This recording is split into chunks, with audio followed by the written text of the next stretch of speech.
Praise the Lord! Salamat po sa pagbati. Mukha po ba akong girl? Mukha na akong girl?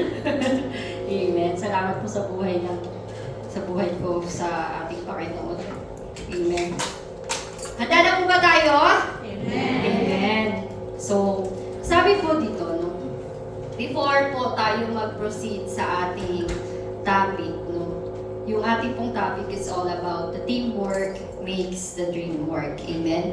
So, kung babasahin po natin yung situation, sino po nakabasa na ng Acts? Acts 6, okay. In particular sa Acts 6, sino po nakabasa nito? Ito po yung the choosing of the seven. Amen? Kung aanuhin natin yung history niya. So, noong ang early church before, yung mga disciple, ay merong nagkaroon ng problema. Amen? So, they have a problem doon sa mga flocks nila. Amen?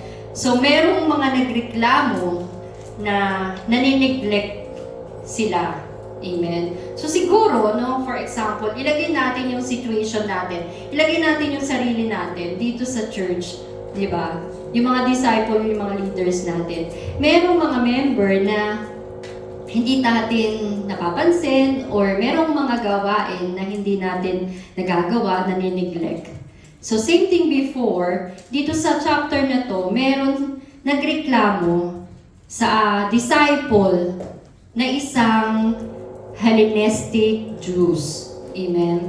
So, yung Hellenistic Jews daw, sabi doon, they are the Jews who adopted the Greek language and culture. So, dahil dumadami yung disciple or yung followers ni Jesus Christ, so of course, dumadami ang mga tao, tama po. Pero dahil kakaunti ng worker or ng disciple, di ba? Ilan lang ang disciple before? Wow, 12. Very good. So, meron ng 12 disciple. Siguro sa dami ng mga followers ni Jesus Christ, of course, they might, neglected some of them. So, itong mga Hellenistic na to, sila yung mga nag-complain. Sila yung mga Jews na nakapag-adapt ng culture ng mga Greek. So, they adopted the culture of Greek, kung babasahin niyo po yung history niyan. So, they called themselves Hellenistic Jews because they adopted the culture, no, and language of the Greek. Pero, sino yung ikinomplain nila? Nag-complain si Hellenistic sa mga disciple na itong mga Hebraic Jews, sila yung mga local, sila yung mga original Jews. So siguro, no, kasi the Bible is very, very silent doon, na ang sinabi lang doon sa chapter 6 na they have been neglected kasi meron daw unfair distribution of food. Siguro kakaunti nga kasi ang disciple, tama po ba? So dahil sa sobrang dami nila, may mga hindi sila nabibigyan. Amen. So ano yung naging solusyon ng disciple? Dito sa ating key verse, ang sabi po dito, so the brothers and sisters, sabi dito, choose 7 of your men who have a good reputation. So they must be full of wisdom and the Spirit. We will give them this work to do. Ano yung kanilang decide? They decided na mag-add ng mga leaders.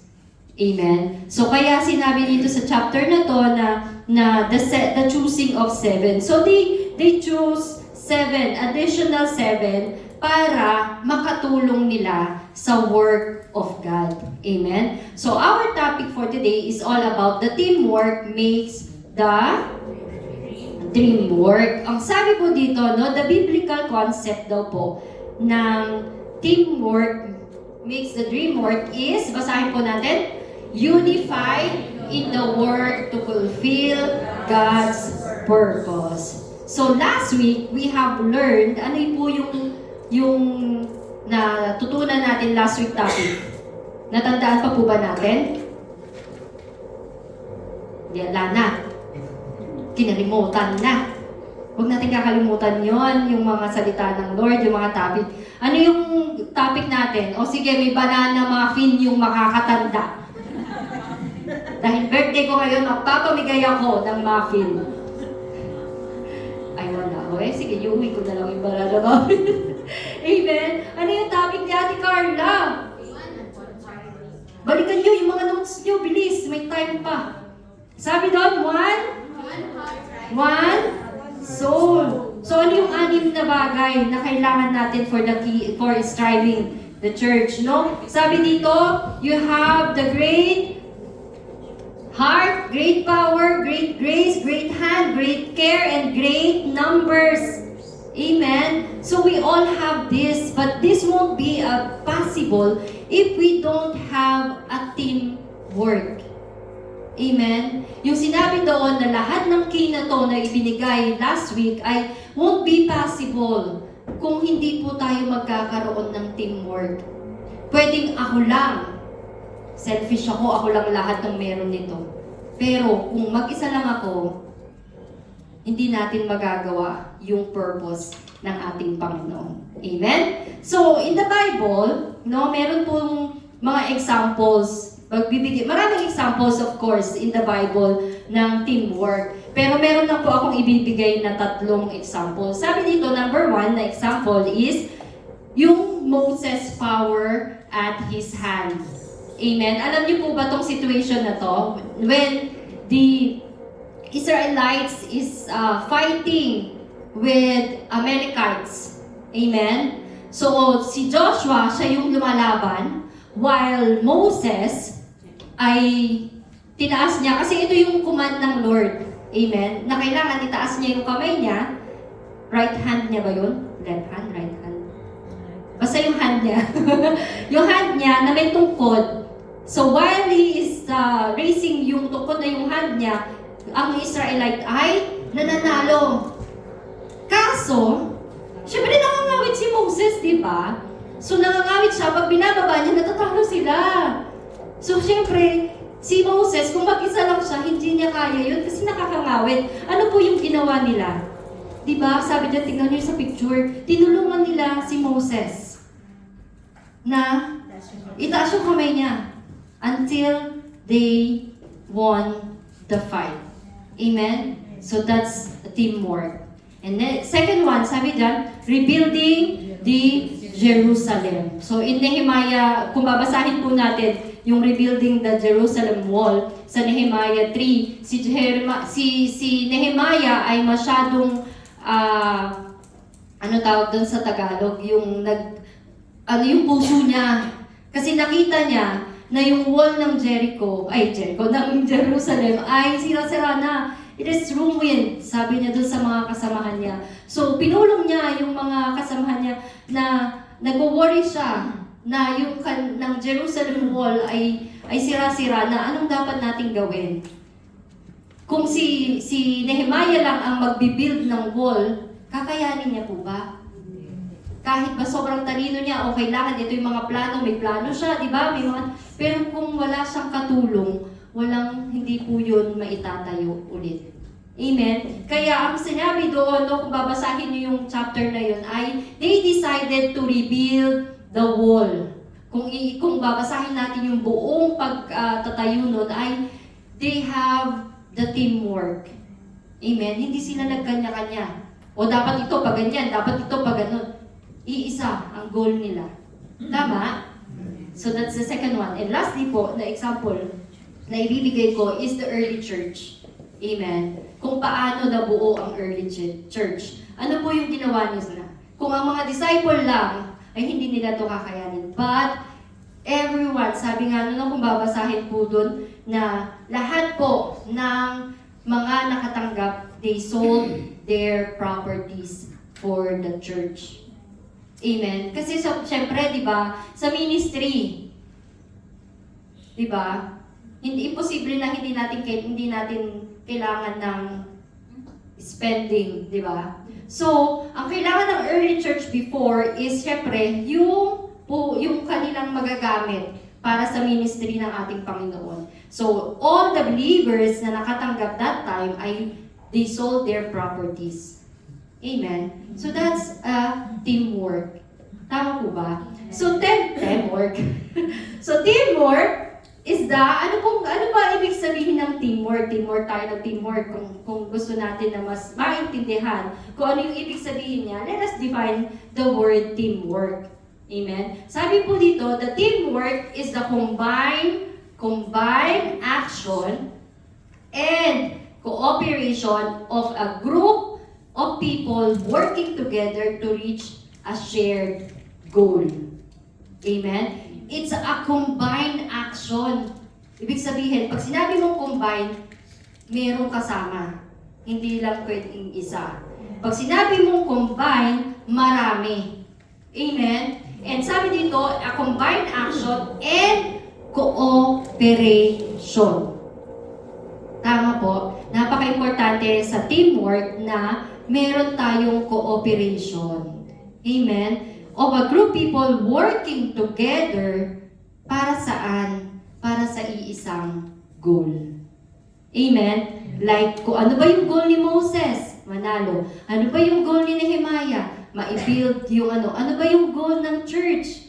Ng mga disciple, makatagtayo, mag-grow yung early church before. Amen? They have all one goal. It means that teamwork helps each other share tasks and use their different skills to do a better job as a group, as a community. Amen? Hindi individual. As a group, as a community. Tayo bilang simbahan, bilang part ng iisa tayo eh. Tama po ba? Agree po ba kayo sa akin? Amen. O merong red, may black, may blue, may green. Kailangan lahat tayo white. Amen? Kailangan meron tayong iisang goal. So in this world, teamwork matters because, syempre, sa mga circular word, no? Yung teamwork ay kailangan para ma-finish yung big work. Para mas madali ang trabaho. Amen? Para mas madaming ideas. And para magkaroon tayo ng fun and friendly environment. Yun yung ng mundo na to. But the teamwork as a spiritual matter, meron pong 3 biblical truths. Amen? And yun po yung isi-share ko for today. The first one po, yung biblical truth about teamwork is, basahin po natin. Sabi, ali kayo babasahin. Ang dami yan. So, ang sabi dito, ang unang biblical truth po ay, sabi dyan, 2 are better than 1. Amen? So, in Ecclesiastes 4:9-12, ang sabi po dito, 2 people are better than 1. When 2 people work together, they get more work done. If 1 people falls, the other person can reach out to help. But those who are alone when they fall have no one to help them. If 2 people sleep together, they will be warm. But a person sleeping alone will not be warm. An enemy might be able to defeat 1 person, but 2 people can stand back to back to defend each other. And 3 people are even stronger. They are like a rope that has 3 parts wrapped together. It is a very hard to break. So, sinabi po dyan that the biblical truths about the teamwork is 2 are better than 1. Amen. Kailangan ko po ba i-explain yan? Di ba wala? Hindi na. Sabi nga lagi natin sinasabi na no one is an island. Hindi ka pwedeng mabuhay ng mag-isa kasi mahirap. So pag 2, 3, mas madaming magagawa. Amen po. So sabi po dyan sa mga binanggit dyan sa Ecclesiastes na ano ba yung result ng 2 better than 1, ng 2 na will work together. Sabi po dyan, they get more work done. Amen? So, sabi ko nga, i-share ko lang, no? Sabi ko, lagi ko pinapagalitan yung mag-aama ko. Kasi kung ako lang naman nagawa ng gawa dito, matagal magagawa ang trabaho. Kung tulungan niyo ako, di matatapos tayo ng maaga. Amen? Kasi gabi na, ako'y naglilinis pa kasi ako lang mag-isa. Kung tutulungan ako nila, maaga kaming makakatulog. Tama po ba? So, sabi nga, two are better than one. Amen? Magbuhat ka ng napakabigat na kung ikaw lang mag-isa, siguro mga 15 minutes mo yan bago mairating sa metro. Pero kung madami kayo, mas madali. Tama po ba? So, mas madami na matratrabaho kung madami. Kung dalawa kayo or higit pa. So, sabi nga dito, number 2 daw po na dyan is the other person can reach out to help. If one person falls, may tutulong sa kanya. Amen? Kung ikaw ay nalulungkot, di ba? Kung meron kang kasama, magiging masaya ka na. Kasi may makakausap ka. It's very simple. It's a very simple. It's very logic. Alam mo, yung pag dalawa kayo, syempre, masaya. Kung mag-isa ka lang, at lungkot-lungkutan ka pa, imo-imotera ka pa dyan. Di ba po? So, sabi nga dyan, sabi dyan sa salita ng ating Panginoon, if one person falls, the other person can reach out to help. Amen? So, but those who are alone, sabi niya, when they fall, they have no one to help them. Amen? Then number 3, sabi niya, they will be warm. They will be warm. So, if two people sleep together, di ba, kapag may malamig na gabi, hindi kaya ng kumot ang lamig ng AC. Bakit? Kasi yung heat ng tao, yung katawan ng tao ay mainit. Amen po? So kung kapag kayo ay nilalamig, pwede kayong, mag-akapan. Amen? So, that's a physical one. But sabi nga kapag ikaw when you feel cold, when you feel alone, di ba? Spiritually, mentally, amen po, kapag meron kang kasama, di ba, you will be feeling warm. Warm in the sense na you will feel comfort, you will feel care, kasi may kasama ka. Amen po. So number 4 daw na two are better than one is they stand back to defend each other. Di ba sa labanan? Gusto niyo ba magmuksa tayo? Pag sa labanan, di ba? Pag dalawa kayo, dali, dito ka, Marge. Di ba? Pero pag mag-isa ka lang, hindi mo ngayon malaman. Baka mamaya, mayroon ka na. Tama po, nakukuha po natin. Amen. Then, sabi niya, sabi niya po dito, and 3 people are even stronger. They are like a rope that has 3 parts wrapped together. It is very hard to break. Amen. Like yung mga tali, yung lubid. Kung makikita niyo po yung lubid, is ilan yung pinagsama-samang strand. Nabilang niyo po ba yun? Ako nabilang ko yung 5. 5 yun. Di ba? The more na madaming strand na pagsama-samahin, the more na mas matibay sila.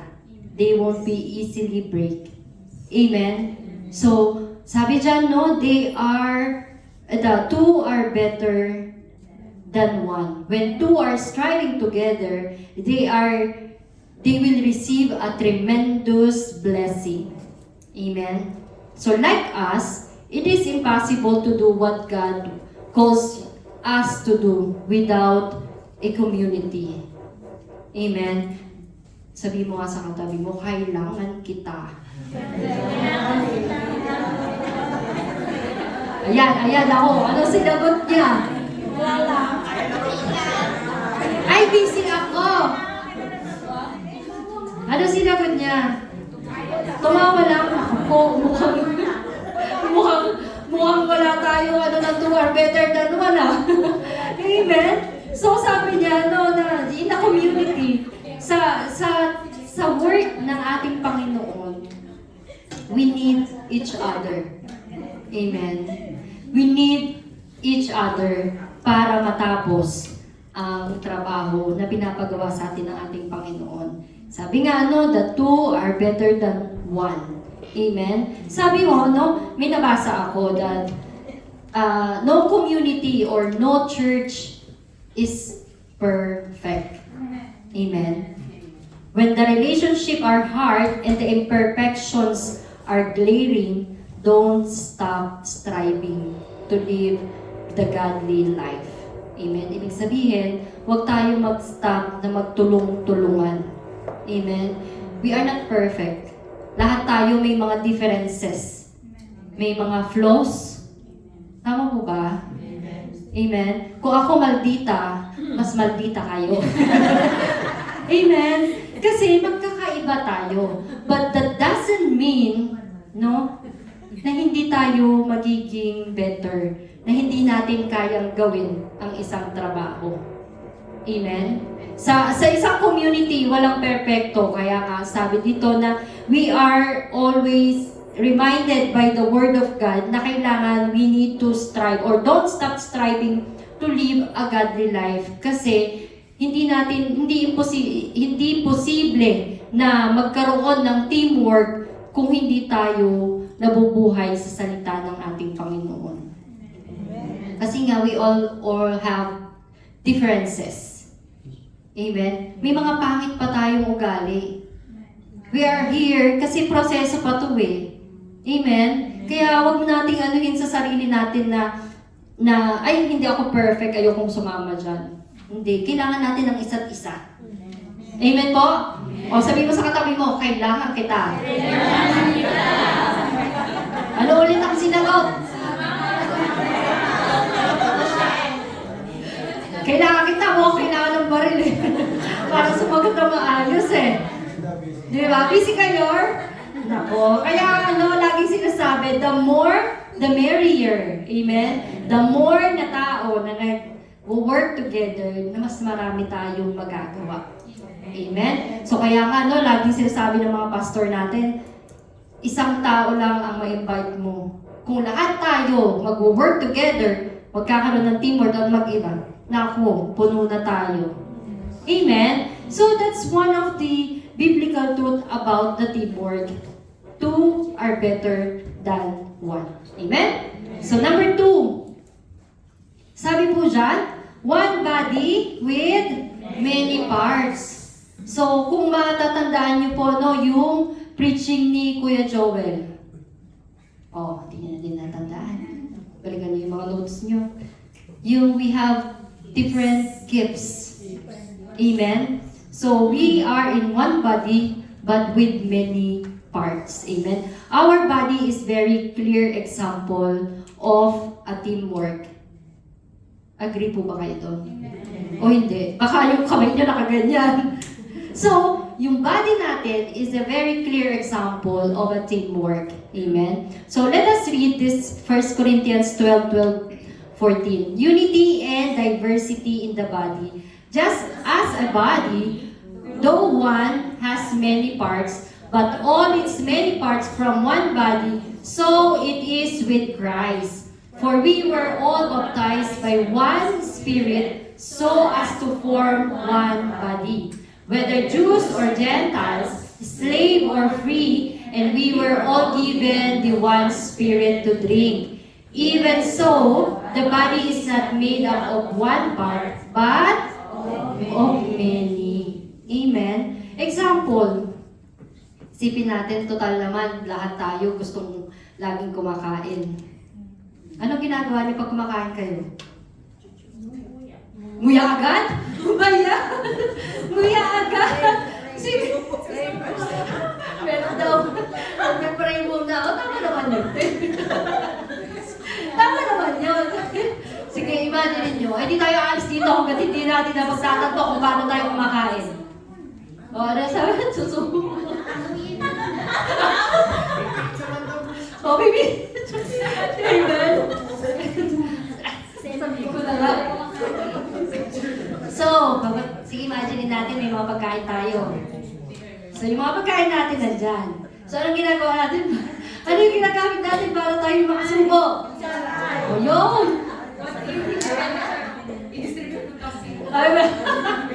So, yung hands natin, yun yung maglalagay sa bibig natin.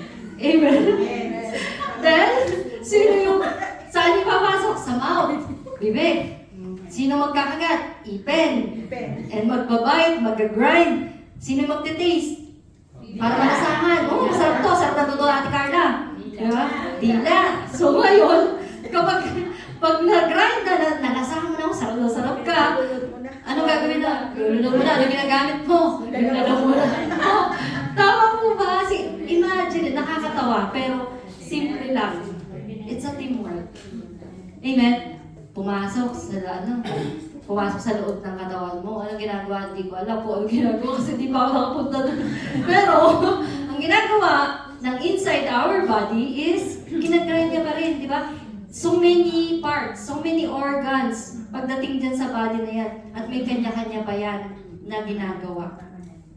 So, sabay sila, sabay-sabay, di ba? Sunod-sunod, kailangan may teamwork, may proseso. So, one body with many parts. Amen. Tapos na po. Amen. So, it's a simple illustration, but makikita natin yung teamwork. Amen. Yun yung sinasabi ng ating Panginoon dito. Sinasabi dito sa Corinthians na, sabi po dito, we have one body. Amen. At yung nasa body na yun, yung ulo nun ay si Jesus Christ. Amen. But, maraming parts like us. Bilang church. Amen. We are only one. One community, one body. Pero maraming parts. Amen? Si Kuya Ruel, hand. Si Ate Marge, gusto mo? Gusto mo ng dila, di ba? O ngipin. Tama po ba? Nakukuha po ba natin yung sinasabi dito ng salita ng Panginoon na one body with many parts? Amen? It's a teamwork. Amen? Kung yung isa sa body natin ay hindi makikooperate, ano na nangyari? Sumakit ang tiyan kasi hindi kumana si Ipin, nilunok lang ng buo. Nilunok ang bigo. Amen? So di ba, kapag merong hindi nagtrabaho, sigurado may problema. So, sabi po dito, ano daw yung teamwork kanina? It's a combined action and cooperation. So, one body with many parts needs cooperation. Amen? We need to cooperate to each other. Kailangan natin ng cooperation because this goal won't be possible to do kung wala po tayong kooperasyon. Kung merong hindi gagalaw, merong part na hindi matatapos. Amen? Because it's a teamwork. Kasi iisa tayo.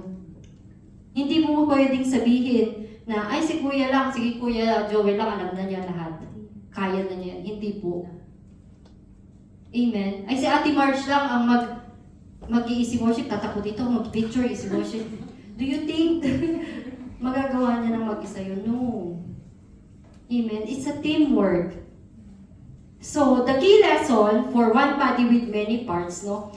Natandaan niyo po ba yung, it's a joke lang, nung mga body parts, na hindi mo na, ikaw lang, maliit ka lang, hindi ka importante.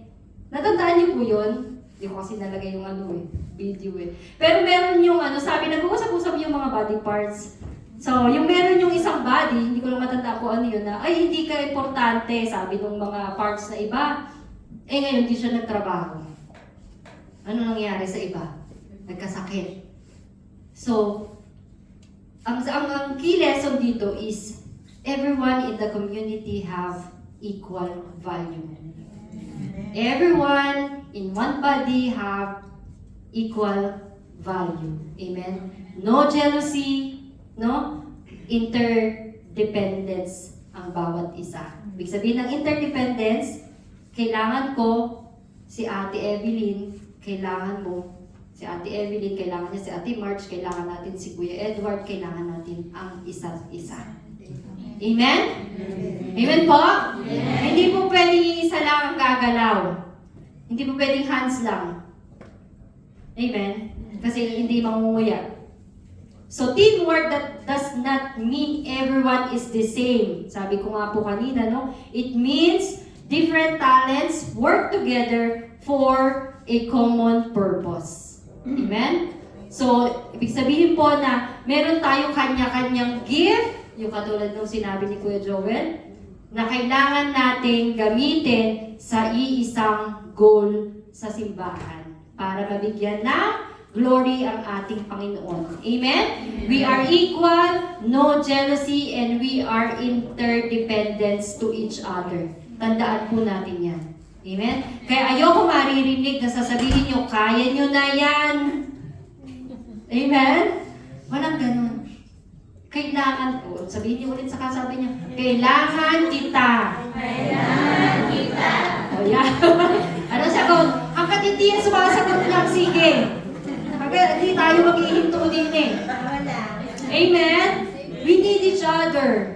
Amen? Lastly, konti na lang. Last na po.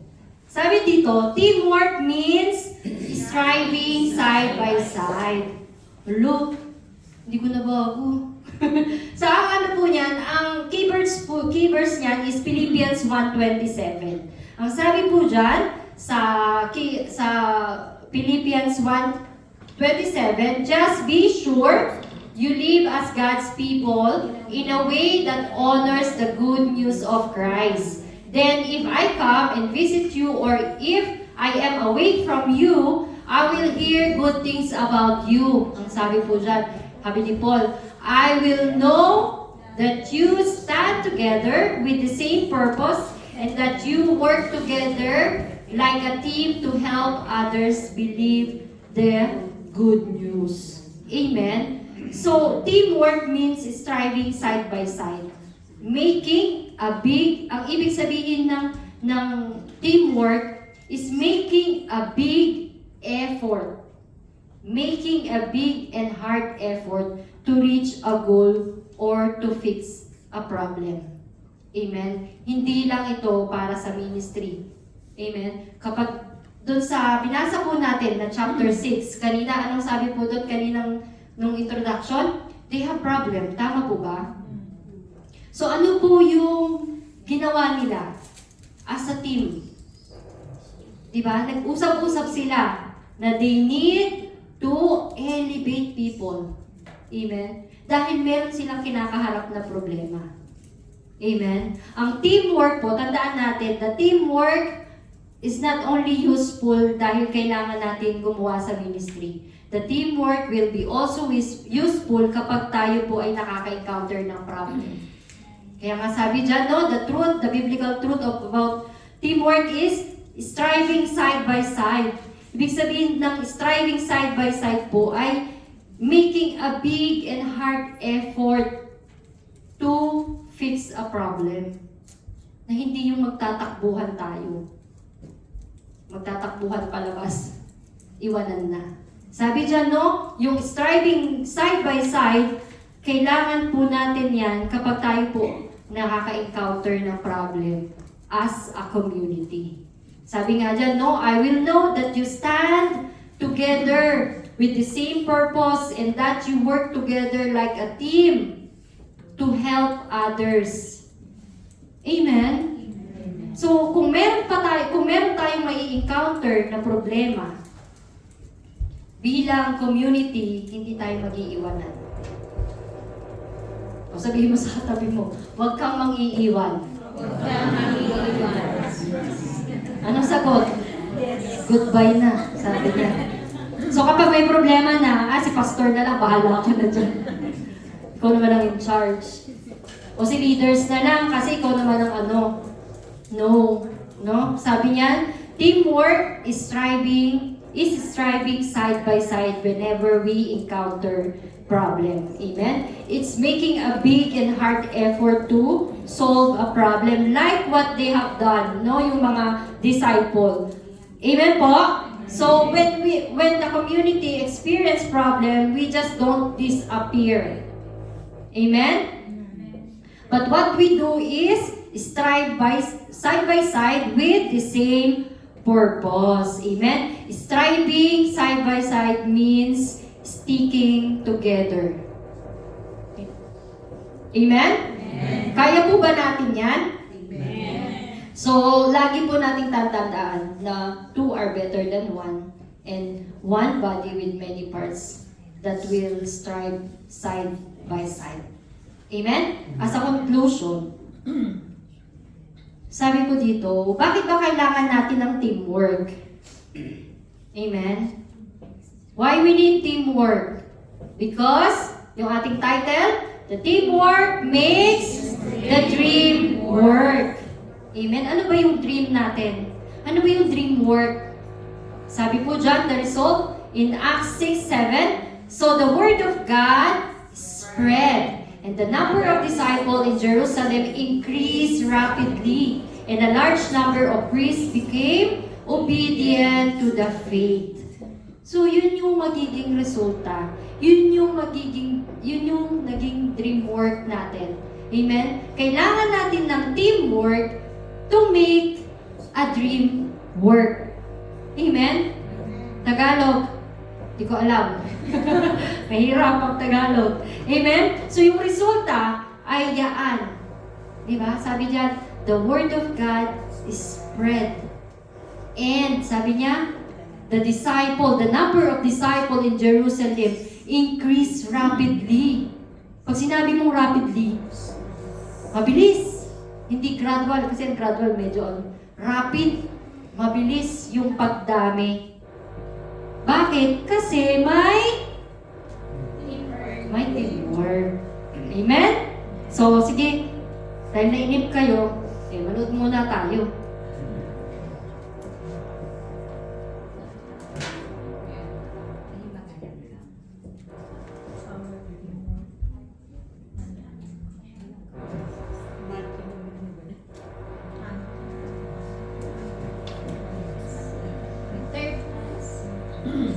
I-press mo yung yan.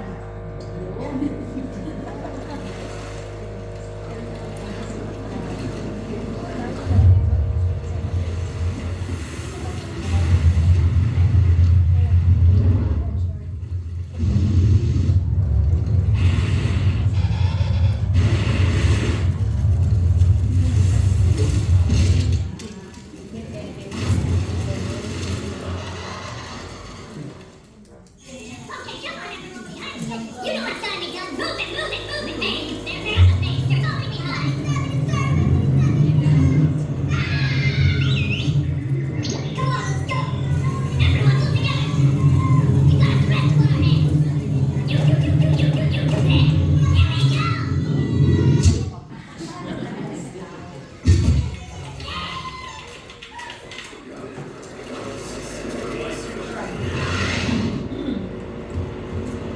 we go.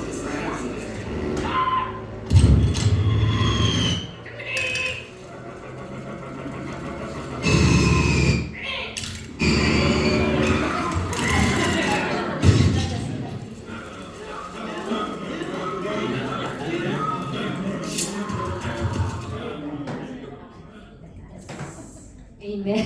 Patalastas pala yun. Amen? Nakuha po natin yung concept ng teamwork. Amen. So, in the biblical, sa world ng spiritual world, no? Kung aanuhin natin yung ating mga purpose dito. Amen. We don't just need our individual purpose. Amen. But we need the purpose as a community. We need to do the purpose as a community. Kaya nga sabi dito, kailangan natin ng teamwork. Amen? Oh, lastly, tanungin mo ulit yung sarili mo. Ay, sarili mo. Tanungin mo ulit yung katabi mo. Kailangan kita? Ano pong sagot? Yes na? Siguraduhin yung yes yan. Baka mamaya kapag may kailangan ka, wala na. Amen? So, glory to God po. no, sabi po dyan, no, the teamwork makes the dream work. We have one body and two are better than one. So we can strive together. Amen. In times of trouble. Let us all pray. Stand and pray. Hallelujah. We praise and we give glory to your name, O Father God. We thank you, Father God, for the word, Panginoon, and for reminding us that the teamwork, Panginoon, ay napaka-importante, Panginoon, para magawa namin yung purpose na binigay niyo po sa amin as a community, O Father God. Lord, we need each other. Not just only because we have talents. We need each other because meron kang pinapagawa sa amin, Lord. Hindi lang para makapag-perform, hindi rin para magawa ang ministry. Pero Lord, we need each other to spread your word, O Father God, sa mga lost souls, O God. Salamat na marami, Lord, na ang bawat isa, Panginoon, ay mag-work hand in hand, side by side, O Father God. Because we are equally valued, O God, na meron kaming iisang purpose. Lord, we pray, Panginoon, remove anything, Lord, the jealousy, O Father God, in Jesus' name. Kung meron kami, Panginoon, na nararamdaman, O Father God, na hindi po nakakalugod sa inyo, O Father God, remove it, O God, so we can work as a team, so we can work as a body, Panginoon. We can work, Panginoon, na ikaw lamang, Panginoon, ang aming tinataas, O Father God. Because we are doing it for you, O Lord. We thank you, Father God, for this word, O Lord Jesus. And make us humble enough, O Father God, and willing enough, Panginoon, to cooperate, O Father God, to do your will, to do your purpose in this community, O Father God. Salamat ng marami, Panginoon. Ang bawat isa, Lord, ay kailangan. Ang bawat isa ay importante, O Father God. Salamat, Lord, sa binigay niyo po sa amin na salita, O Father God. May it be, O Father God, na panghawakan namin, Lord, that we will not stop, Panginoon, serving you, O God, through this community, O Father God of Chia Satwa. Salamat ng marami, Panginoon, sa bawat isa na nandito at nakapakinig ng mga salita mo, O Father God. Alam ko po, Lord, na may purpose ka. This is not an accident kung bakit namin napakinggan, O Father God, ang salita na to. Pero, Lord, meron kang gustong ipagawa sa amin. At salamat, Lord, dahil i-accept namin to, O Father God, as a team, as one, O Father God. Remove everything, Lord, in Jesus' name that hinders, O God. Remove everything, Lord, lahat ng work ni Satan sa community na to in the name of Jesus, O Father God. And we declare, Lord, we declare the tremendous blessing, O Father God, sa church na to, Panginoon. Na more lost souls, O God, ang magagather namin at makakapakinig ng salita mo. More lost souls, O Father God, ang makaka-accept, Panginoon, sa inyo, O Father God.